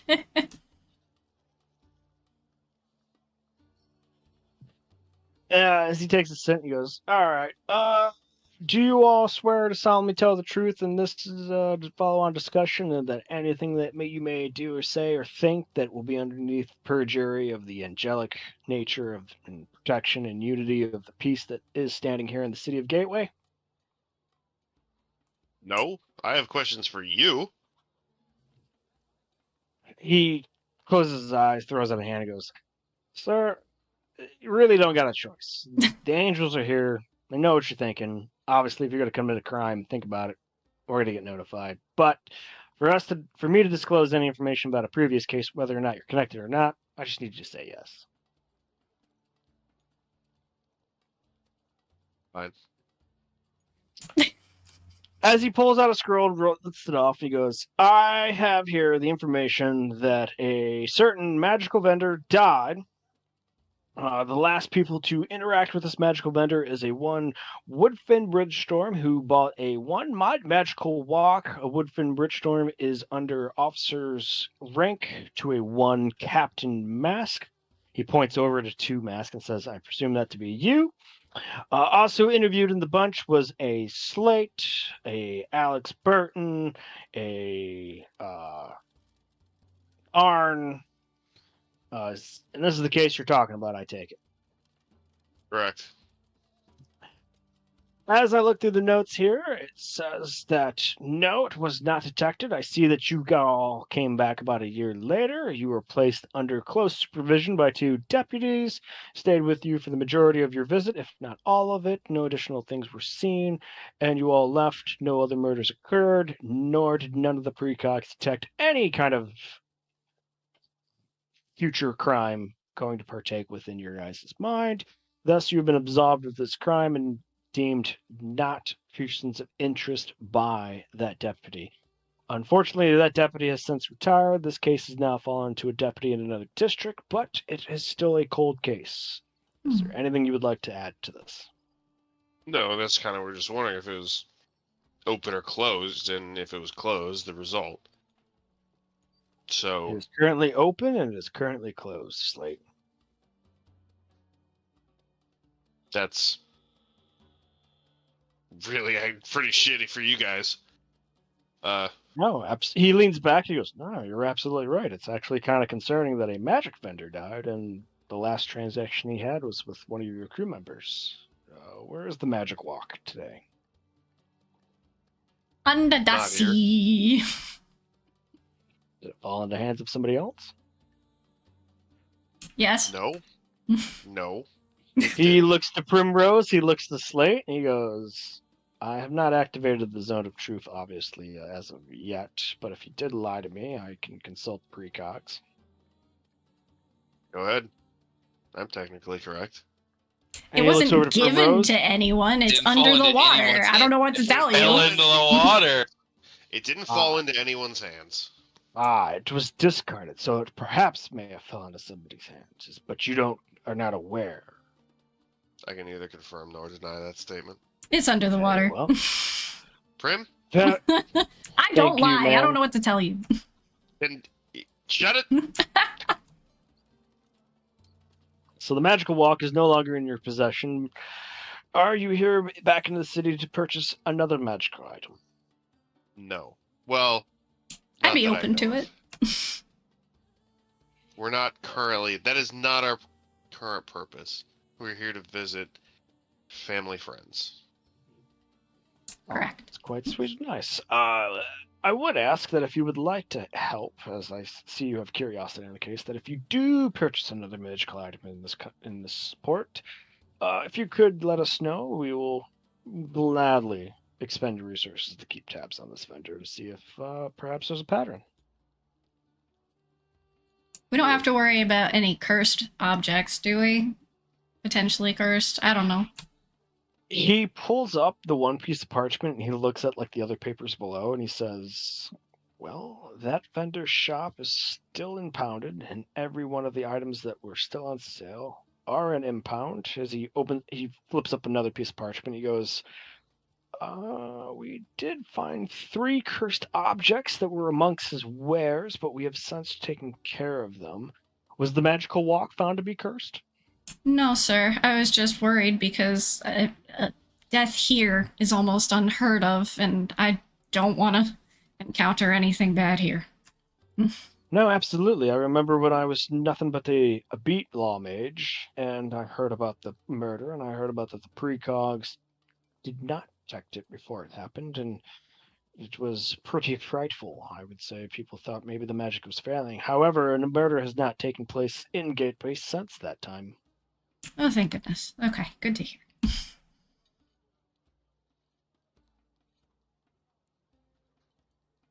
That's wait, really all we had. he did have cursed items? He flips open the 3 pieces of parchment again. He goes, amongst his wares, he did have 3 cursed items, yes. Should we be worried about other potential cursed item sellers while here if we do look for magical items? Because I'm not gonna say I'm not gonna look, because the vendors here are fabulous, but I don't want to. You see him look out the glass of his office that looks into like the bullpen, and he kind of leans forward and he goes, "Listen, the angels, the precogs, they detect thoughts of any harm to befallen any citizens of Deergun, of Gateway. Okay. Obviously, to keep everybody here safe. Whether a vendor unknowingly sells cursed items or not is not something they're going to detect. So, not to scare you all, but that's sort of not our jurisdiction. We're here just to keep the peace, as set forth by the early years, to make sure that this was a safe haven for anybody coming to the archipelago." So what you're saying is harm can befall us as long as the person doesn't know that they're about to harm us?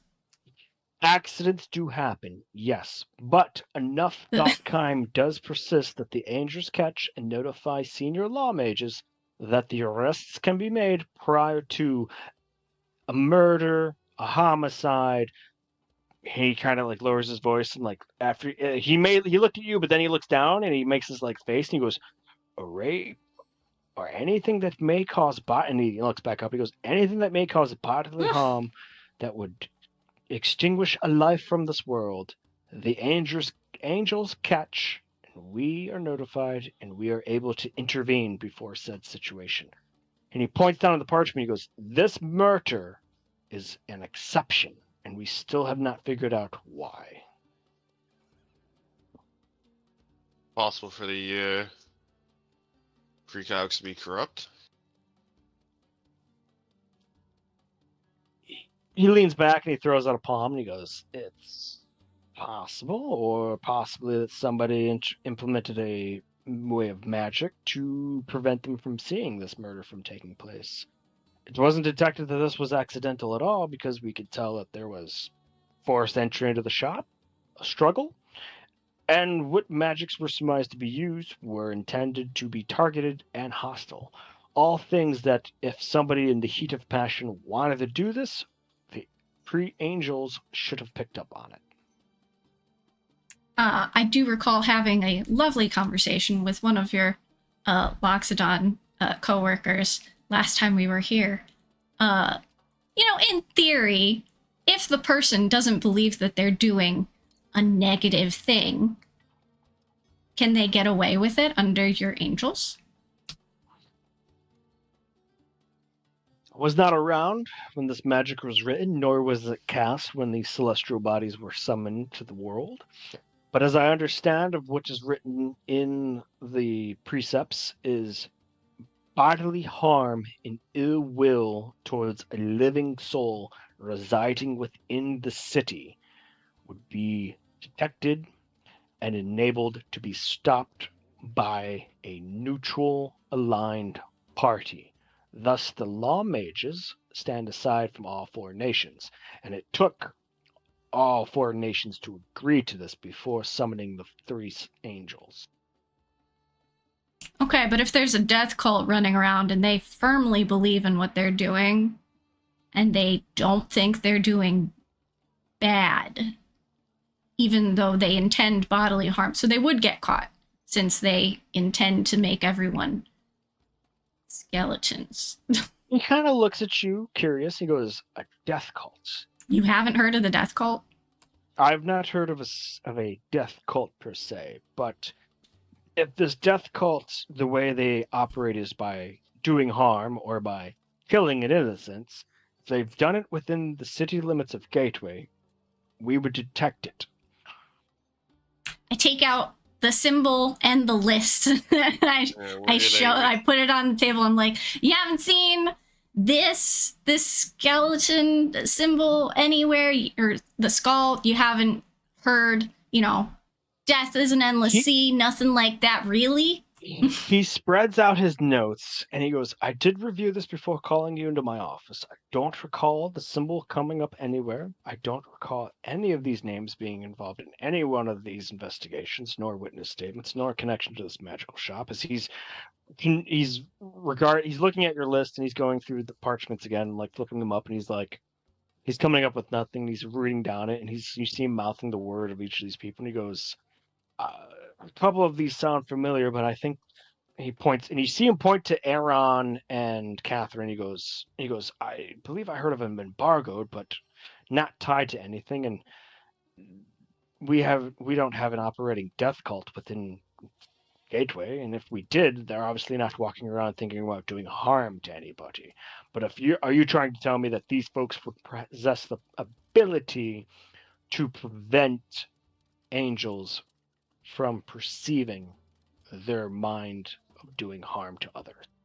I'm saying that these are all very rich and powerful characters working on a Aaron's goal. an extremely powerful warlord. Yeah, Aaron and Catherine are currently off the coast of Daggertooth in a freaking fortress because of the embargo, working with a whole bunch of skeletons. Anyway, so one of those is there for sure. I don't know if they don't think that they're doing wrong, could you have death cultists here infiltrating your beautiful city? In theory. While you were talking, you see him wave his hand, a ink bottle uncaps, a quill magically pops up, dips itself, starts writing out everything you're saying by hand as he wiggles some fingers, and he goes, and he listens to what you say. He goes, again, I understand what you're saying. Even if the individual perceives what they're doing is right, the angels do not look at the morality code of an individual. They look at the fact that a future possibility of an individual doing harm to another individual within the city boundaries.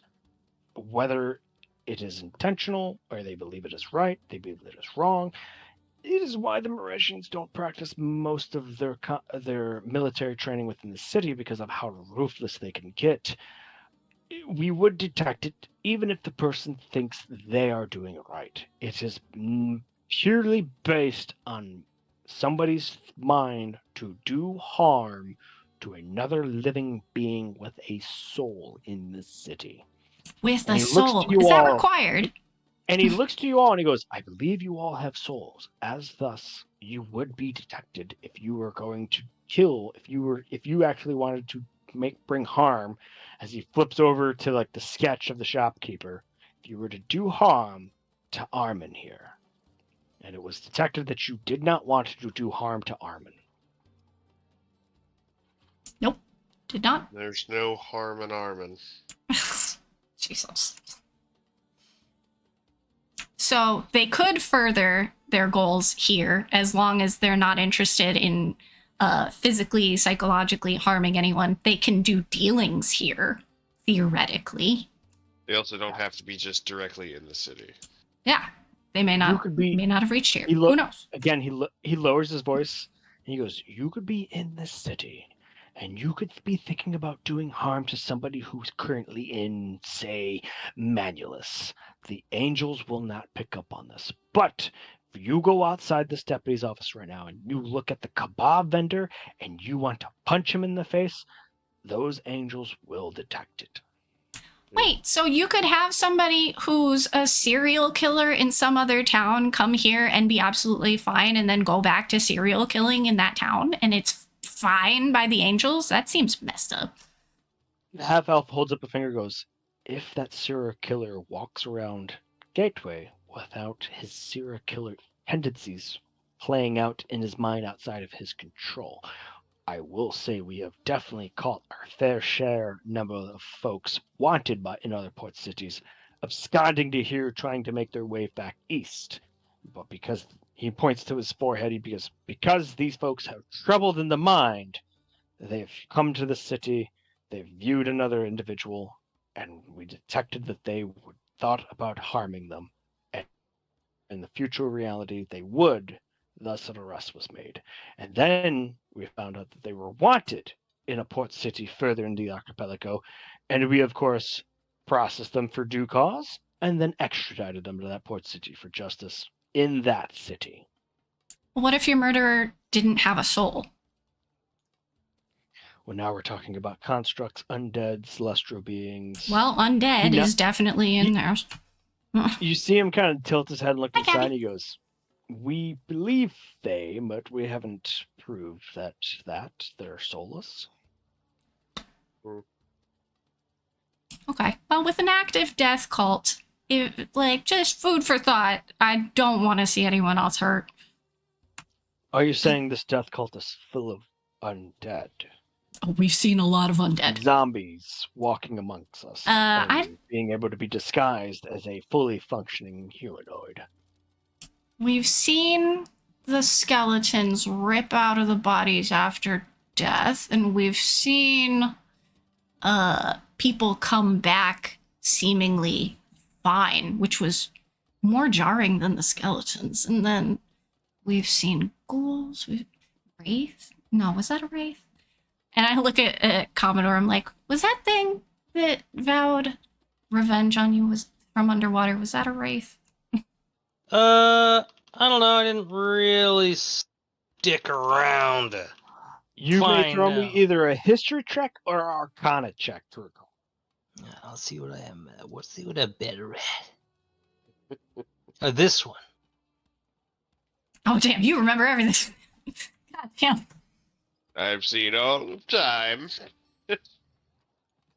I am grand. You're recorded in your personal journal. Yep. Dear diary. Today Curse for all time.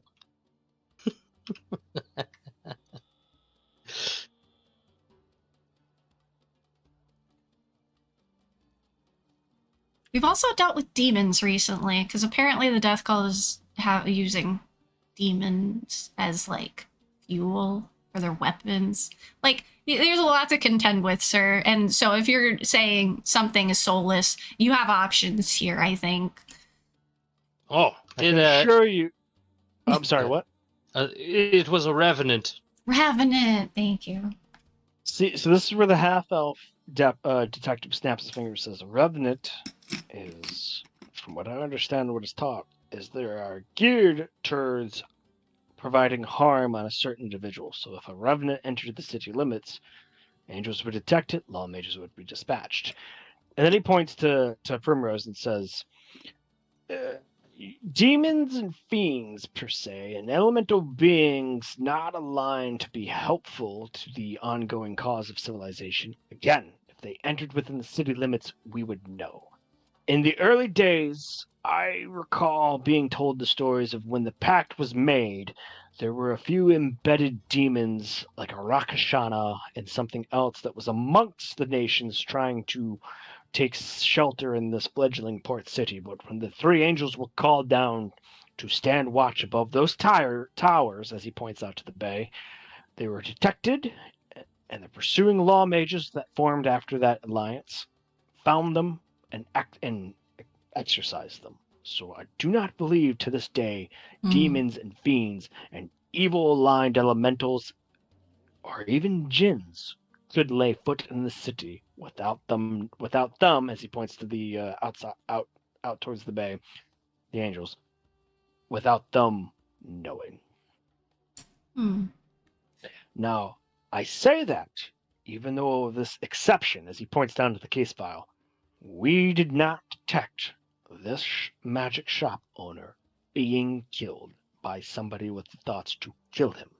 So something does exist that makes it around protections laid on this city. And it is very troubling. Yeah. As I said, the detective who is since retired, who investigated you all, not to mention the character statements we have from the Naval Inquisition, you were all to be trustworthy, and you have all been exonerated from being persons of interest in said crime. Okay. Well, you wrote down the list, right? And everything I told, like, I I've dig taken a around full my bag copy. and look for stuff I can show him. Fucking Xerox I've taken a that full shit. copy of stuff. these individuals, and I have done my best to transcribe and trace this image. We will, of course, I will share this with the other precincts. Thank you, sir.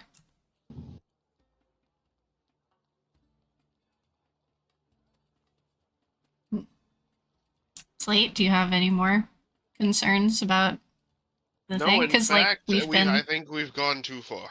Well, the list, all right?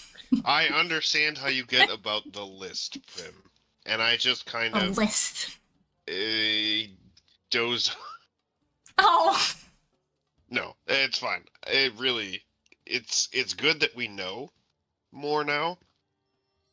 I just don't know what we're gonna do with it. Well, I'm just glad to hear the Gateway has been so far unaffected. It's good that it hasn't happened again, as far as they know. Yeah, that's a relief, but it also makes it more mysterious about what the heck happened and how it got through the angels. I can also see a lot of problems with the way they, do this. Yeah. I'm not. It's just not airtight. We've all seen. Yeah. But, oh, maybe we'll come back in another year and maybe they'll figure it out. Because it doesn't seem like they have any leads. Yeah, it's a cold case. So The Cold half-elf cuts. detective says, we have no leads. It's gone cold. Like I said, the magic shop is still impounded. It's still closed off from the public. It's still considered a crime scene, so we cannot let another business go in there. But as such, since then, all the magic items that were in wares in that location have been impounded. well, if you ever need someone to go take a look at it. I'm sure you guys have investigated it several times, but He looks up to you with a discerning eye, and he goes, there is a 20,000 gold reward for any information leading to the arrest of who perhaps circumnavigated this. He looks out the window and looks over at the bulletin board that's got a shitload of parchment paper stabbed to it, and he goes, it has probably been long since forgotten about, since it's been almost 2 years since this event. Ooh, detective time? That might be fun.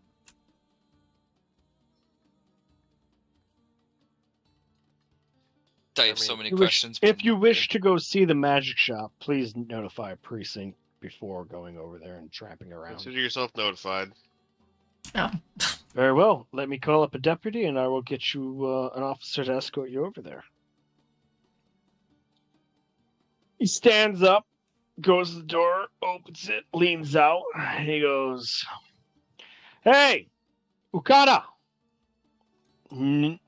Pulls his head up towards you guys' way, walks back in.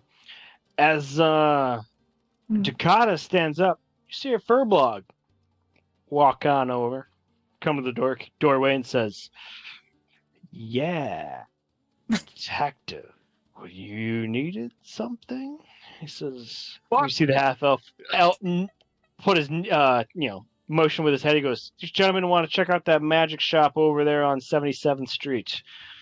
He looks back through his parchment, and he goes, Armin's Curious Wares. Yes, get them over there, let them take a look around the property, make sure they don't interfere with anything."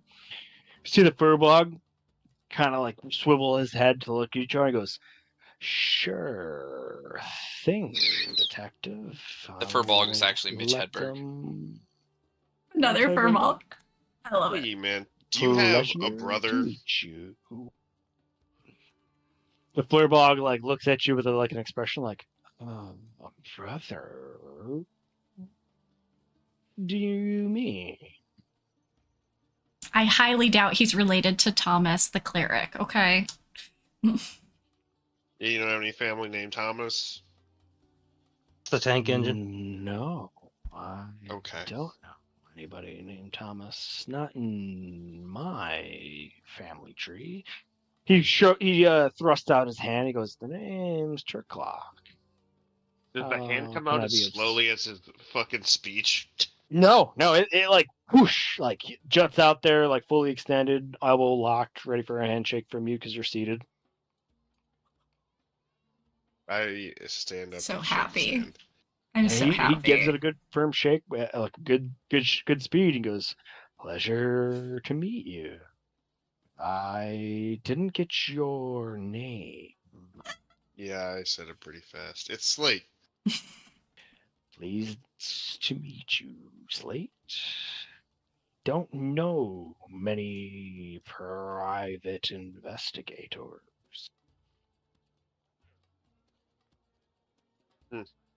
So happy.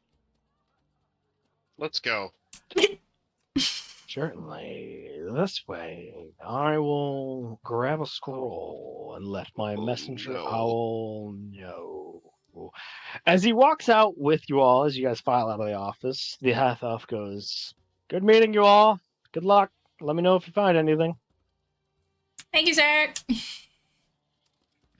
You see Turklaw grabs the scroll, quickly scribbles something, opens up the cage near his desk that has an owl in it. He hands it to it, and he walks over to his window by the wall, opens it, and like whoosh, with his arm, and the owl goes, and he closes the window, and he goes, "All right, we can go to the magic shop." As he leads you out the precinct, leads you back towards the merchant district, leads you back around the dock district into another adjacent merchant district. This one, you notice, since you guys have been in the lane long enough, has different kind of architectures that of the Cran. You guys were very much in the Deer Gun part of town. And then a couple blocks up, you come to a very darkened shop space. There is like newspaper parchment plastered up on the one side of these windows like it's closed. You see um muslin cloth bands Xing out this location. You see a piece of parchment, 4 blackened nails hammered into the door, and it is saying like establishment impounded, current crime scene, no trespassing, please contact law mage deputies. Turlock walks up to the front door. You see hold his hand out to the piece of parchment, and like you see this like blue triangle shimmer from his hand, and then each one of the nail points shimmer black back at him in the same kind of pattern of a smaller blue triangle, and the door like opens up, and Neat. the muslin tape like in front of the door like curl back away from it to allow access inside. He steps aside. He says, "Oh, please, after you." Fucking can't. I can't deal. It's so good. Mm-hmm. Thank you. As you guys all file inside, Slate and Mask, you guys remember this magic shop. You remember how nice it was, how well it smelled. You can tell it's musky, you can tell it's dusty, you can tell nobody's been in here for quite a while. The shelves are now empty, the wardrobes are empty, the counter is gone, the teller is like left open, it's empty of any coinage. It is just very bare bones. You see the 2 doors to the back of the shop open. The one door to the back of the shop is open, and the other door that was to the side office is open. And you all, I won't make you roll for it, but like being in here, you guys remember it. You know that the office in the back also has the door to the back of the shop in there as well. What would you all like to do? Hmm. Does it look like someone's been in here recently at all? Investigation check. Bug. Oh no, I'm good at that. Yeah. How am I good at that? Holy shit. So good at that. He's so good. Look how well you are at it. Your eyeballs are working. Slate. The dust around the door and the windows is as you would assume. It's accumulated naturally. You circle around through the front desk and the cabinets in that area, and it's good. You peek out through the back. You do notice how it's kind of set for like a storing area, an unwrapping area. There's some like devices sitting on a bench, haven't been touched, all the same level of dirt. But when you peer into the back office, as much as the desk has some of the drawers ajar, and you look through this office, you do see through the layer of dust and the differences in the dust and with however this light is coming through like the little slits, since the parchment can't cover up the panes of glass all the way and it's like leaving like the edges out. You very soonly notice that there are footprints from that back door to the writing desk that are very hard to perceive, as it is like a millimeter difference in dust we're talking. Just the set going to the writing desk? Going to the writing desk. Then I approach the writing desk. You are before the writing desk. It's currently, the roll top is down. The drawers are slightly ajar, but still kind of in a closed manner. You have a very long, thin drawer in the center, and then you have two drawers on left and right. The top drawers are smaller than the bottom drawers.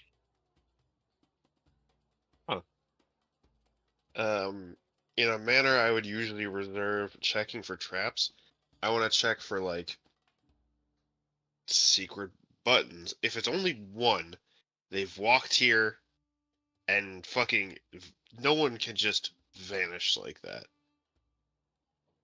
So something here moves. Give me a perception check. It's Give me an Arcana check.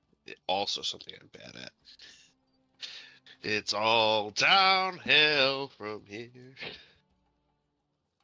As you go over the drawers, even though they're slightly ajar, slightly open, but still like closed where you couldn't look into the contents, as you look over for where all the traps that you would know where to look, to where they would be hidden, where a pressure plate would be, where a release would be, you notice that the center drawer, the narrow center drawer, from a little bit you can see just barely into where it's cracked. You can tell that it has a false bottom. And when you look over the left bottom drawer, you come across yellow dust underneath it, and like kind of like a little further back in from the legs of this writing desk. Yellow dust, you're not quite sure where it's from. Whether it's chalk or something else. It's only on your fingers right now when you notice it. Does it smell weird? When you smell it, you smell sulfur. I call the others over I point out the tracks, the desk, the sulfur. It's gotta move or do something, right? Like, I'm not crazy for thinking this. It's got to move. And everybody else, when he mentions I'm the sorry, sulfur I'm and yellow talking to dust. them. Yeah, okay. So yellow okay. dust and smell, notice to everybody else when he shares it, everybody else may make an Arcana check. Smell my finger. Not falling for that. That's a 12.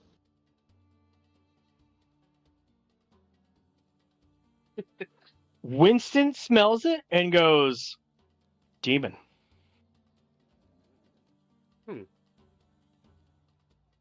Like, the whole thing, or just the dust? He points to your fingers and he goes, sulfur. Demon. Probably did some powerful magic in this spot, and this is the residue left over. That's at least what they taught me in the World Hopper Academy of lay behinds. You're saying a demon walked in here, casted a spell at this desk, I'm and saying then a demon I'm saying a demon casted some spell in this area. Yes, I'm not saying the demon walked in. Well, I point out the footprints to him, like, you don't think those two are together? Like, demons walk, right? He kind of throws out a hand, palm up, and goes, I mean, yes, demons walk. They don't just fly and hover. I mean, pretty overt, but you're Right, but talking to about a get demon that's. around all the other shit.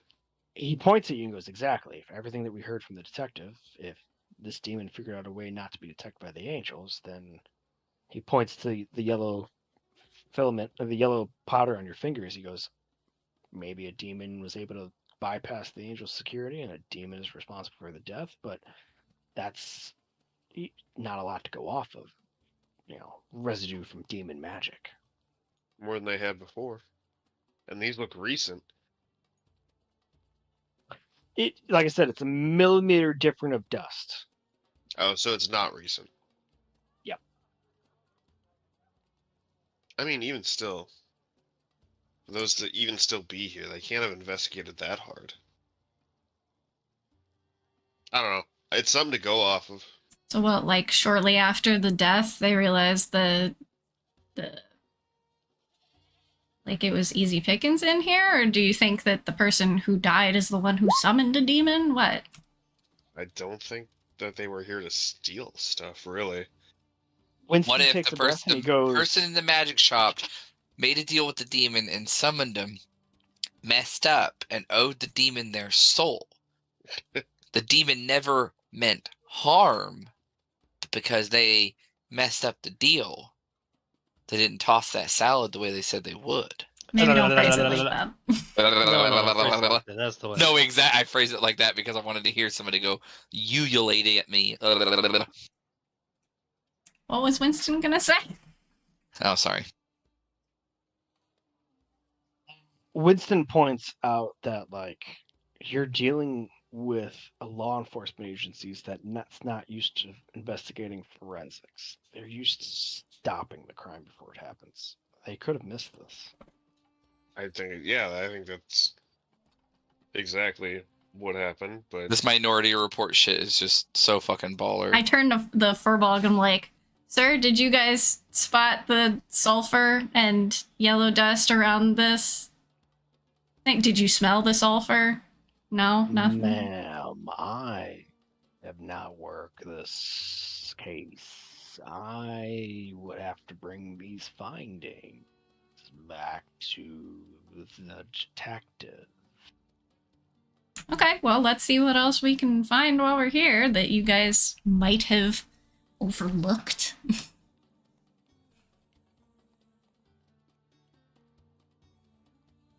there anything Investigations check from the group. Oh boy. I'm not an investigator.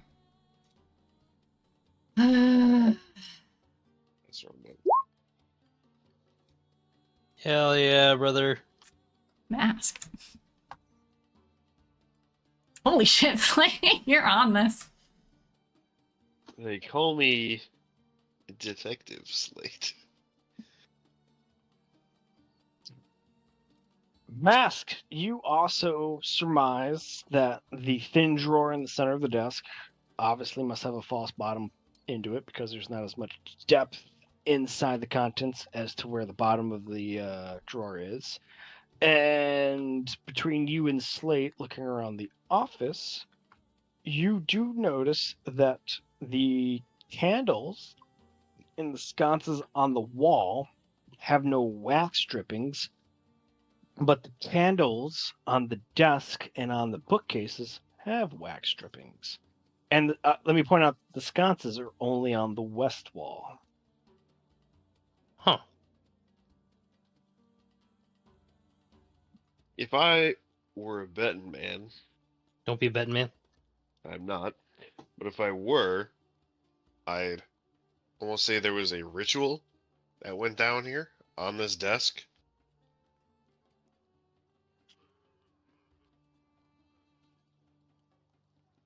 I think it's time we bring in, what do you call them? The law mages. Is there a false wall or something because of the sconces? Like, you pointed it out, I'm just asking. I mean, we could try that, but we're also like, due for dinner here in like 2 hours. So how balls deep do you want to get? Not ball deep enough to stand up my mom. Yeah, no, Totally not different that. demon. No pun intended. Again, hunting one demon, face the demons you know, not the demons you don't know. Why not both, really? Well, we could still spend an hour bopping about here before we head back then, yes? Sure, but if we open up a false wall or some other bullshit, Then we're helping the investigation, and maybe we get we're also 20K gonna out miss of it. dinner. Let them know we have a time limit. I turn to the Faubourg. We have a time limit. Tell the demons we have a time limit.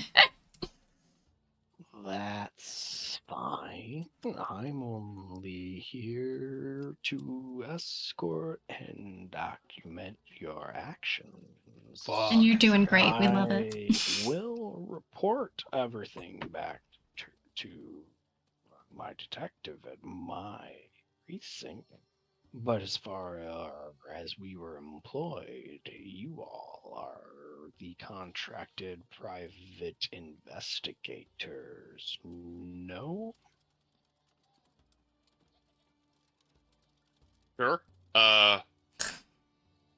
I believe this would constitute, if you guys fuck with this without us, which I don't suggest, we have dinner plans we gotta attend to, so I think we're gonna do that, and then come back, You want to make this an evening mission? Yeah. Maybe post a guard here? Nighttime demon hunting? Probably not a great idea. It's the best. God! Oh my God! best Please idea. take me with you. Come on. We have other people we want to bring, but we also have plans that we really can't miss. So I would post a guard here, maybe a few, in case, they come back. No one's been here in a bit, right? Right, but now that we're poking around, we don't know who's watching. If it was me, I'd be watching. Can't let them get too close. I don't know why I said it like that. I don't know. Because you want to let them get too close. I also have a hard out right now, so. Because this is a cold case and not active, you may return. I can arrange guards to be posted, and I can meet you back here. Okay. Sorry, I didn't know if you were done speaking or if there was a really long pause. Yes, we would like you to meet us back here. That sounds great. Call it 2 hours.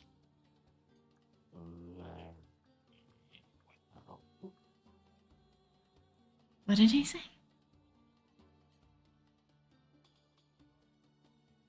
Okay, bye.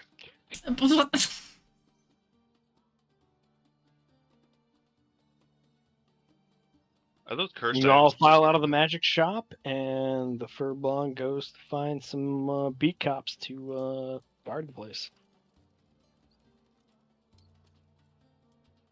All right. Well, sorry, I have a hard out because I have to be up early tomorrow.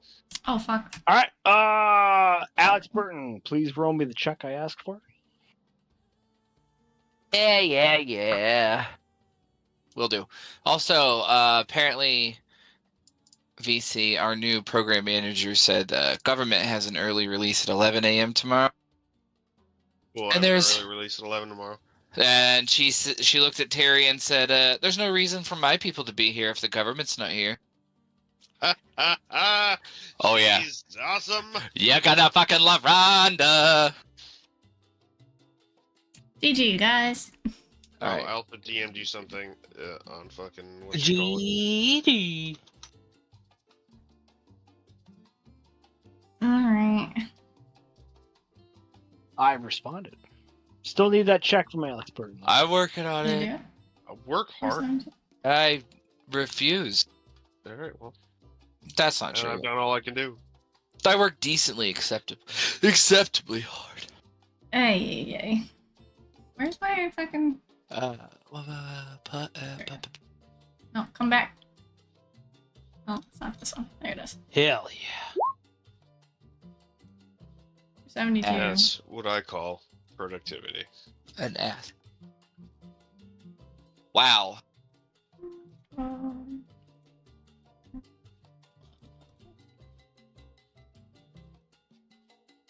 I can't believe I fucked that up. Alright, love you guys. Bye. Am I same plan, Bye, guy. Adam? Yeah, the same plan is I set my alarms and wake up today. They'll be fine. Alright. Thanks for hanging out. More D&D. Are we doing Wednesday or Thursday next week? Because I know we swap because our friendos have wonky schedules. So, thank you, VC. Wednesday. Next Wednesday. 6:45 p.m. EST. All right. I won't be in the Kigurumi because I have fulfilled my obligation on the points. You have redeemed your points. I have been sweating so much in this thing. 6:30 p.m. EST. We always start late though, so I tell people when we are normally on. I apologize for the sound issues earlier. I fixed it, but y'all gotta tell me when it gets fucky. But until next time, I hope to see you guys online. Aside from that, have a lovely weekend. Message Scout Trooper V with any lore questions, comments, or concerns. Or just message me, because I love this campaign, and I will go feral on it. Alright, have a good night, everybody. Bye!